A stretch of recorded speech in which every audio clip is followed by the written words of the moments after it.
Welcome to A1R Psychic Radio here on Moonstruck TV with Amanda Hall, Psychic, all the way from the Gold Coast. Hope you're having an absolutely fantastic week wherever you are on this amazing planet of ours.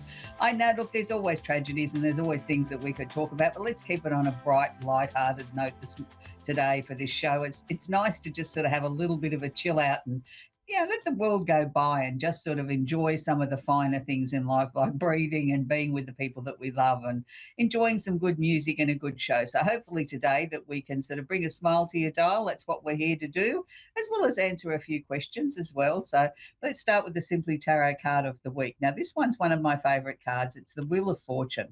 Now, it's not just because it's an elevation in money. It's the card of completion phases. And I think that's why it's one of my favourite cards, is the fact that when I see this card, I think, wow, we've done the hard yards. We've done all the hard work. Now we're going to get some completion. We're going to get onto a new journey in life. It's almost like running on a new racetrack. It's never been run on before. We've got the ability to write our own history. And this is why it's one of my favourite cards, because it means all the hard yards that we've done, all the effort, all the work that we've put into things is now coming to a completion and we're ready to start a brand new journey.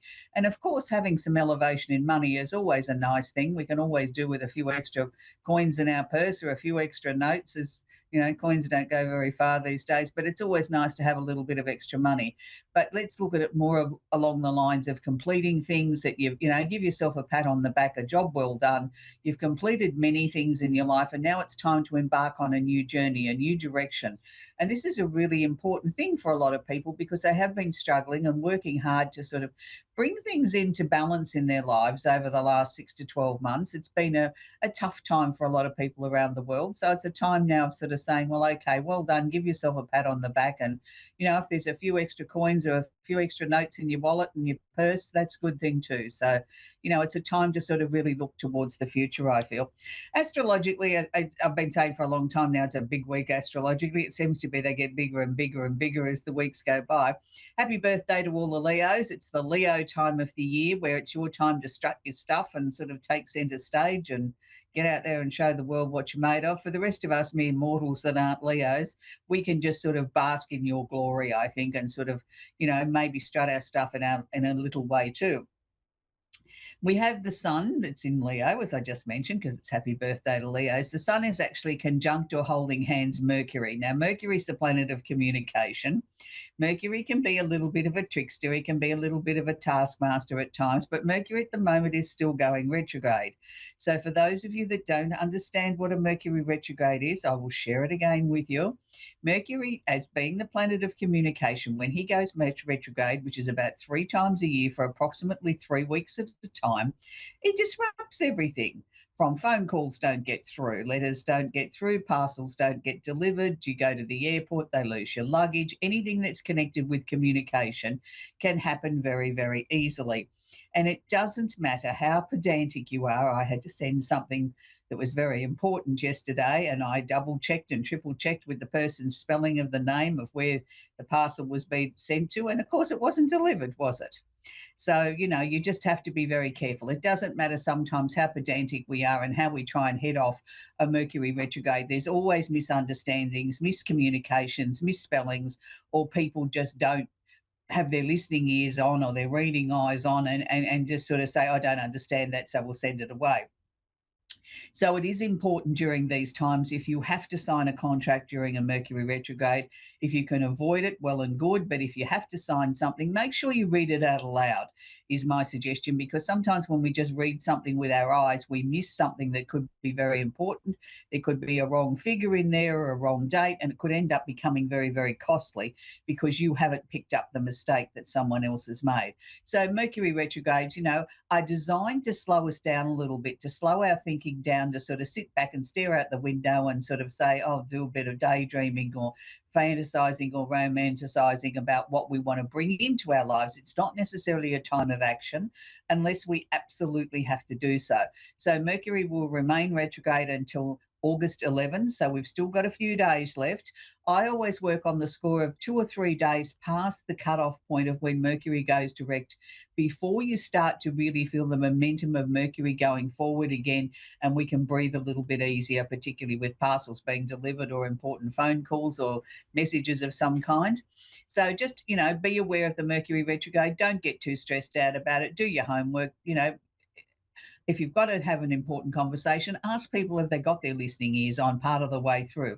Ask them to reverberate with you what you've just spoken about, so that you can sort of say, well, hang on a minute, yeah, that's what I said, but we need to add this to the conversation.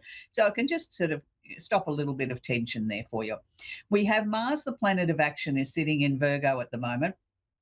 So Mars sitting in Virgo will affect all of the earth signs, which is Virgo, Capricorn, Taurus, and the opposite sign of Pisces, but it filters over the remaining 8 signs as well. So Mars sitting in Virgo is asking us to sort of really get a handle on our health, get a handle on the things that are important to us in our day-to-day lives. Now, the Virgo energy is about sort of really understanding things, of really making sure that we dot the I's, cross the T's, but it's also about our physical health. So for any of you that haven't been feeling really well lately, or feeling like you need to change your diet or your lifestyle in some way, and this doesn't matter what your star sign is, then make sure that you pay attention to that. Sometimes I think we become so busy in our lives that we put our health way down the list instead of putting it at the top of the list, because without your health, you can't function in other ways in your life. So you need to make sure that you take care of that.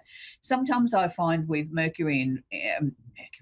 with Mars in Virgo, it can sometimes bring on headaches. And this doesn't necessarily mean that you've got to be one of the major earth signs. It can be any one of the signs. And sometimes this is coming from problems in your tummy, which doesn't seem to sort of match. Why would I have a problem in my tummy and suddenly get a headache?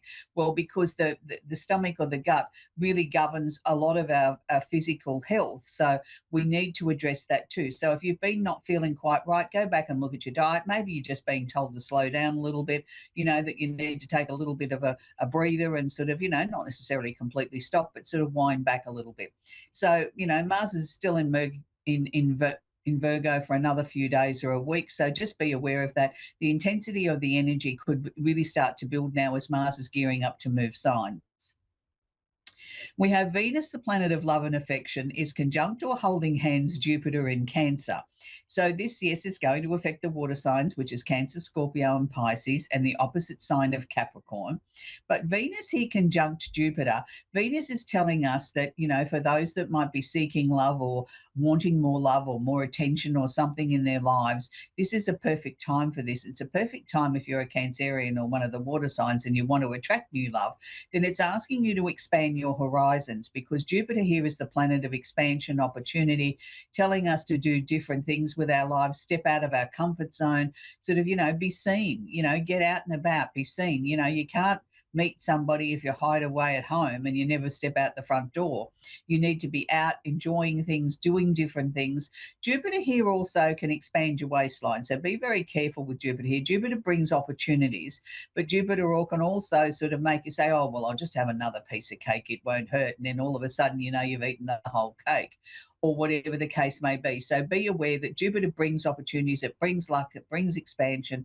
It can also bring somebody coming into your life that maybe have different belief systems or comes from a different nationality to you, which may be a little bit of a surprise to you. It wasn't the sort of type of relationship I was searching for. But hey, this is working out great, or I'm really attracted to this person. Sometimes we've got to step out of our comfort zone a little bit to find love. So if it's love that you're seeking and you're one of those major water signs that I spoke about, then this is the opportunity now for that to be really expanded out and opportunities to come. For some of the other people in Cancer and the other water signs, they may just be looking to have more attention in their life, or they may be looking to expand into new opportunities or new job opportunities, which might mean they've got to step out of their comfort zone a little bit more. And if that's the case, that's not a bad thing, because sometimes I think we need a little bit of a push or a shove, particularly if you're a Cancer. Because yes, you do a lot of thinking in your mind, and yes, you can be very strong and you can be outgoing when you need to be, but sometimes too, you limit your own potential by sort of not having enough confidence in yourself to be able to step out there and say, I really do deserve this. This is what I should be aiming for. And, and then there's other times they can be very forthright and very determined and sort of have tremendous confidence and really push themselves out there. And people go, wow, I didn't think they had that in them. So, it's a really little bit of a mixed bag there for cancers, but there's certainly opportunities there for creating something out of nothing or really expanding your own personal empire. It's a time to really shine, and particularly on the work front is what I see it as being. So we've got I've had a lot of emails this week about all the retrograde planets. Look, please don't panic about a retrograde planet. When a planet is going retrograde, it just means it's going backwards. It doesn't mean the planet all of a sudden goes completely haywire or doesn't do as it's told. Sometimes it just means it intensifies the energy.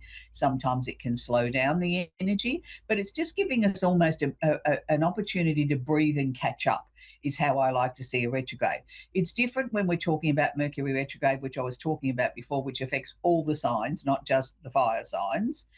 It's something that affects each and every one of us, because we all need to communicate in our day-to-day lives, whether we like it or not, whether it's our cell phone, our tablets, our laptops, our computers, our even talking to the postman. We're having a conversation, and that's why when Mercury goes retrograde, it affects all the signs. It just affects the sign that it's in to the greatest degree, and then the follow-on signs from that.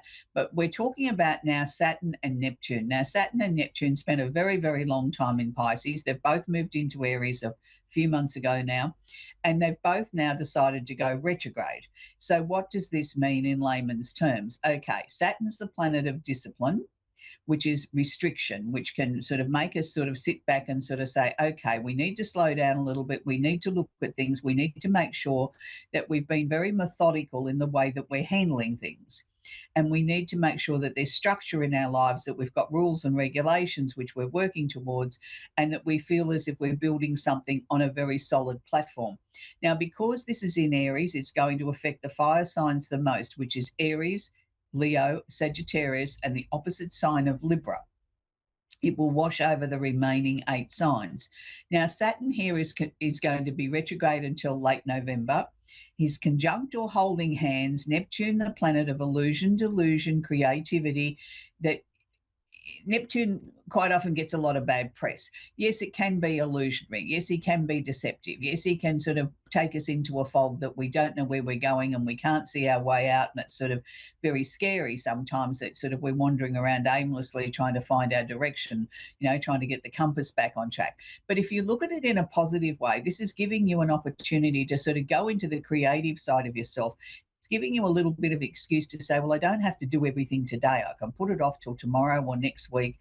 I can gather a little bit more information. I can do a bit more research. I can be a little bit more comfortable with it, and then sort of proceed forward. Now, because he's holding hands with Saturn, Saturn is saying, let's get some structure, let's get some planning, let's get some, something solid underneath it. Neptune comes along and says, yes, yes, yes, but I want to make sure that this is on a creative, sort of flowing sort of level. So they can work comfortably together, holding hands together. Now, Neptune will be retrograde until December. So it's really, really interesting, because Neptune will slip back into Pisces around about October for a little while, and then come back into Aries. So we're going to have a little bit of a mixed bag there. So, you need to just be aware that if there's restrictions or limitations in your life, they're there for a reason. You need to work with the energy. Don't try and fight it. Work with the energy and let it flow. And it will start to flow over the other signs as well, but not maybe quite to the same extent.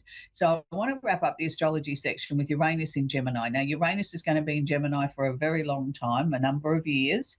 So Uranus is coming in. It's starting to sort of shake things up for Geminis. It's sort of saying, be very careful what you wish for, because you might just get it. So Geminis are feeling a little bit betwixt and between at the moment. They sort of don't, they get a bit of a go on, and then there's a dead stop, and it's like, well, what do I do now? Because they can be quite impatient by nature. And this sort of plays into the hands of Uranus being impatient. Just make sure that you don't do things just purely out of impulse, that you have given it a little bit of thought before you make some changes or make some statements. But look, it's a very exciting time. It can bring opportunities to Geminis, Librans and Aquarians and the opposite sign of Sagittarius literally out of nowhere. So be very careful what you wish for because it might just happen. Be very careful not to sort of voice that you don't like your job because it might be taken away from you.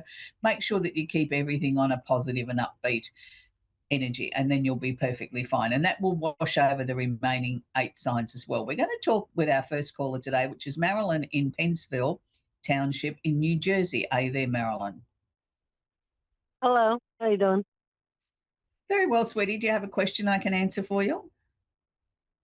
I just started this new job, and Mhm. I'm hoping it's going to be a good thing for me. So Mhm.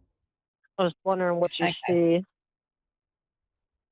Look, I'm not going to say to you that I don't think the job is a good fit for you. I'm going to say I think it's going to take 3 or 4 months before you really sort of start to feel super comfortable with it.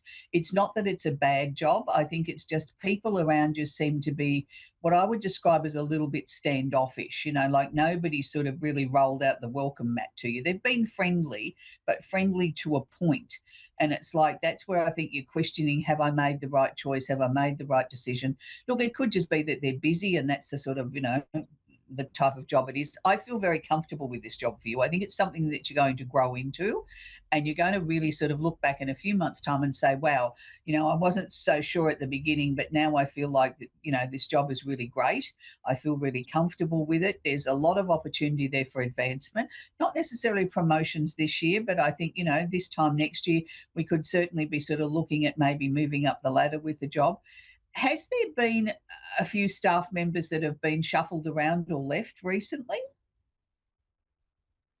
I just started 2 days ago. I didn't even get into the job Right, itself. I just did the orientation. The right. job I was just at, there is people being shuffled around. Yeah, I just sort of felt as if they were shuffling things around, and to me, that's going to make it better. But look, if you've only been there 2 days, of course, you're sort of still uncertain about whether or not this is the right fit for you because it takes us a little bit of time to sort of bed in and get our bearings, doesn't it? But overall, to me, I feel it's a good situation. This to me will enable you to make some other decisions in your life that you've been putting off because you needed to get this sorted first. So, is there some changes or something to where you're living that you've been putting off because you wanted to get the job sorted first? Not where I'm living. I've been wanting to connect more spiritually, and Right. I haven't made the move yet. Like I wanted to do some Reiki and some other stuff Mhm. to open myself Yeah, but up that because would still. I've been hearing stuff and I don't know what it is. Mhm. Okay.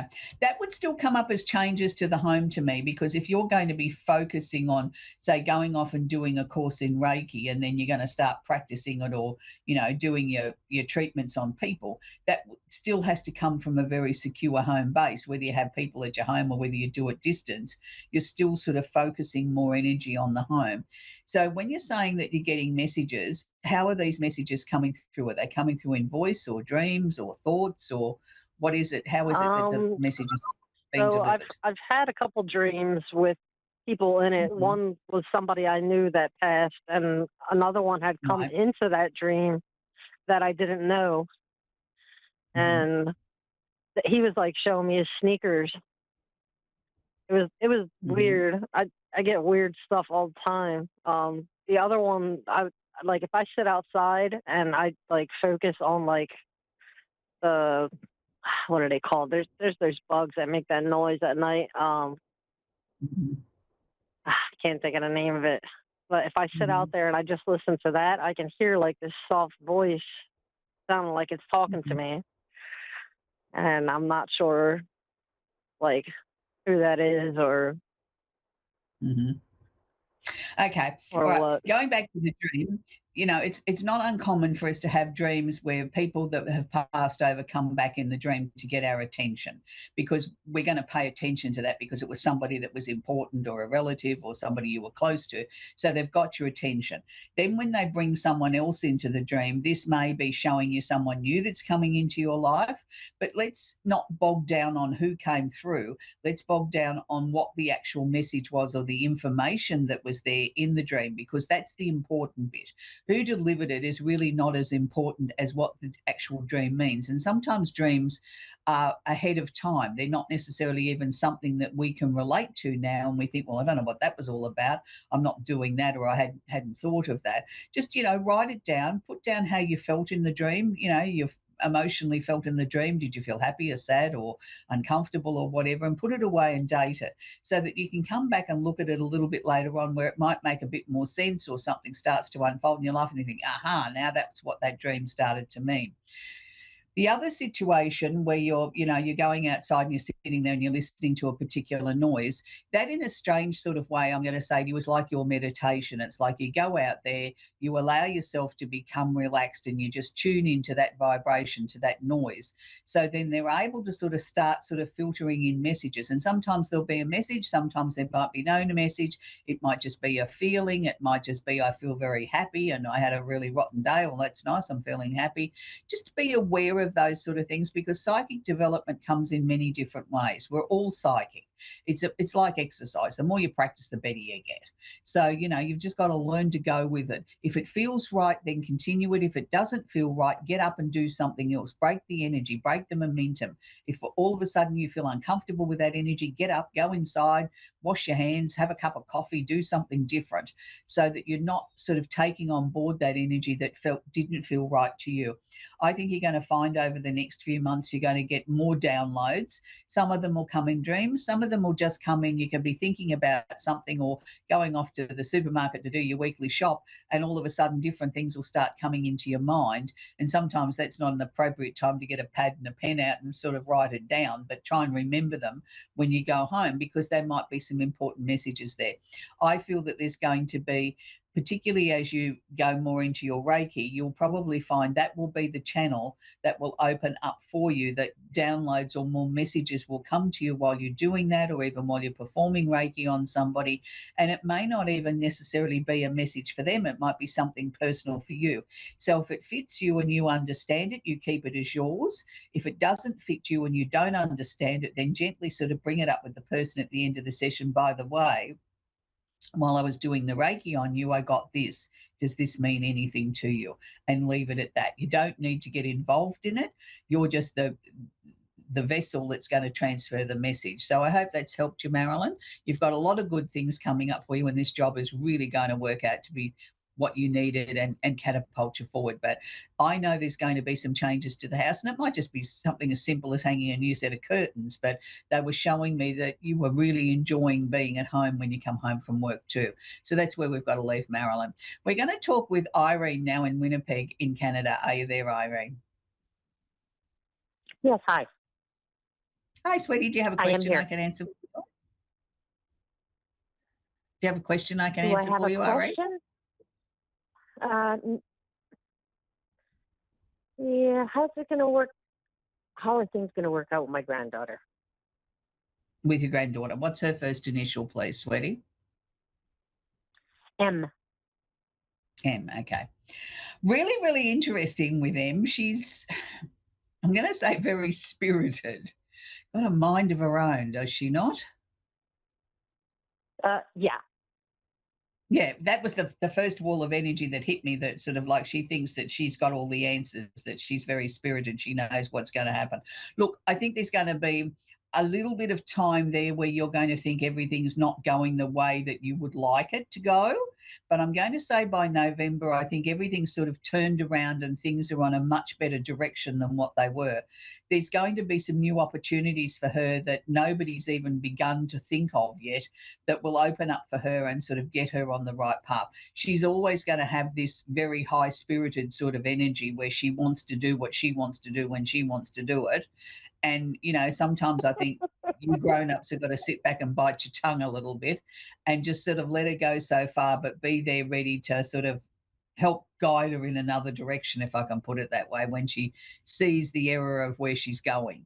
But look, there's nothing terribly untoward there around her. She just doesn't think things through before she sort of acts.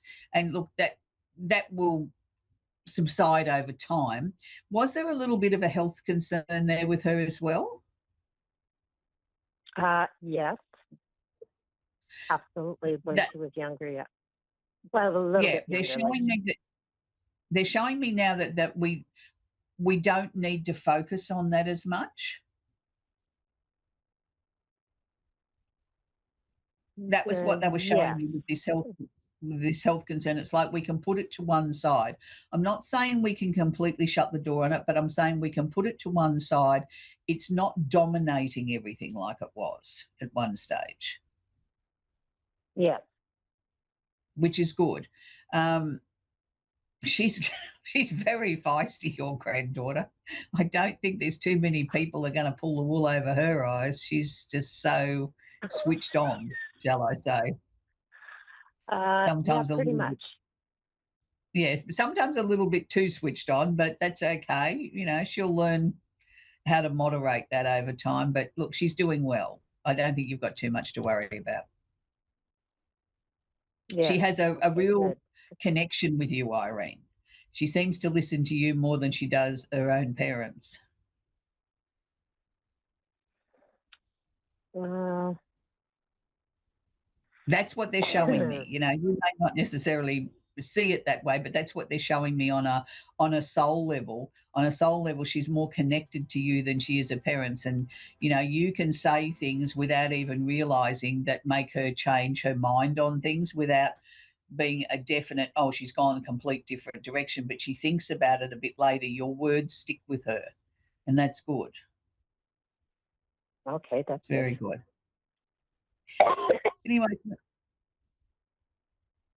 Anyway, Irene, that's where we've got to leave it. Your granddaughter's going to do very, very well, and I know her health conditions are more or less in the past now. You've got to be ready now to sort of move forward and let her blossom and grow in her own way. It's always difficult when we're sort of trying to sort of help younger generations sort of see the way forward, and they don't always listen to what we've got to say, and they think we're old fashioned and what would we know. They don't sort of tend to realize sometimes that we were young once and we did stupid things too and didn't listen to our elders and people that were trying to guide us in the right direction. It's they do say um, that youth, inexperience of youth is wasted on the youth because they don't have the experience of life. But if they didn't have that opportunity, I think, to grow and learn from their adventures, then they can't become older, wiser people, because that's part of, how you get to supposedly to be a wiser old person, that, you've lived life, you've had opportunities, you've done some things that have been great and some things that haven't been so great. So, it's all part of the learning curve.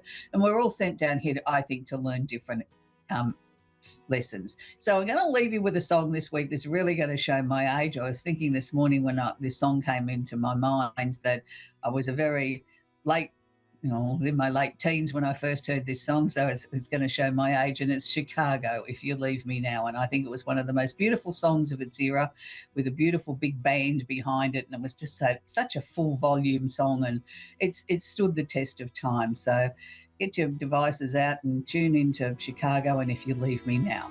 Bye for now.